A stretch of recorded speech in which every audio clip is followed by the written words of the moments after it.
ago that's used as a diagnostic that has nothing to do with COVID, and I receive an average of about $120 a year from that patent. But the bottom line here is that scientists at NIH did receive $710 million in royalties, and I guess my question is, don't you think that if these experiments are made using American tax dollars, that any of those royalties, this nearly billions of dollars, should be going back to the American taxpayer, not in the pockets of the scientists? Do you believe that's a law that we should consider changing?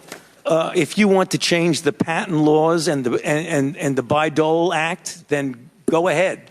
Okay. But that's not for me to say. I'm asking your opinion. Okay. Well, anyway, moving on, I just want to say that, we know billions of dollars have been funding these animal experiments, both here domestically and in foreign land. I'm very troubled by the cruel, horrific animal research that has been done on U.S. land and in foreign laboratories.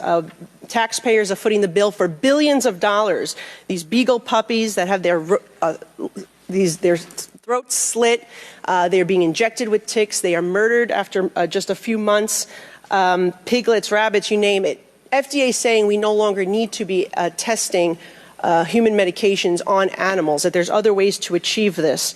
Can you comment on that, if it's time for the United States of America to be moving on from these cruel animal and horrific costly tests? I'd be happy to comment, but I'm puzzled as to what that has to do with the origins of COVID. Well, I have a question about it. Okay, and I'd be before happy this to committee, answer. and it has to do in general with the amount of waste of tax dollars that NIH is using. Well, the animal experiments that are conducted by and funded by NIH go through strict regulations of the proper use of animals in research. So I'm not, Congressman, with all due respect, I'm not trying to be confrontative.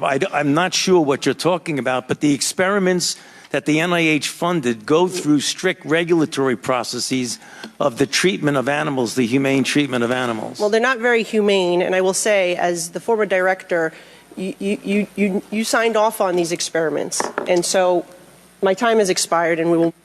Well, I signed off on them because they were approved by a peer review. Now recognize Ms. Dingle from Michigan for 5 minutes of questions. Thank you, Mr. Chairman. You know, instead of actually taking a serious look at the various ways by which this virus could have emerged in a lab or in nature, my Republican colleagues and friends have spent the last 15 months trying to pin blame on NIH, NIAID, and specifically Dr. Fauci for the COVID-19 pandemic. And now, let's bring everything in. Look, I want to have a discussion about animal testing too, but I'm really not sure how that comes into here. But I want to be perfectly clear, though, that the Select Subcommittee has seen no evidence of this. However, allegations by my Republican colleagues amplified in the media have led to real, tangible consequences for Dr. Fauci in his personal life in a way that should be unacceptable to all Americans. Dr. Fauci, you and I have known each other for a long time, and I'm not even going to admit how long. But during that time, I've seen your commitment not just to science, but to advancing the greater good. And I know that this isn't a topic you enjoy discussing, and I'm sorry I'm going to have to ask you about it. But I think the American people need to know what we are doing to those who are serving the common good and public health. I think it's important to make clear the harms that you and your loved ones have suffered because of these deeply irresponsible accusations. Because you know what? You're human, just like the rest of us. So, Dr. Fauci, can you please share with us the nature of the threats you have received since the start of the COVID-19 pandemic? Yes, there have been everything from harassments by emails, texts, letters of myself, my wife, my 3 daughters. There have been credible death threats leading to the arrests of 2 individuals, and credible death threats mean someone who clearly was on their way to kill me.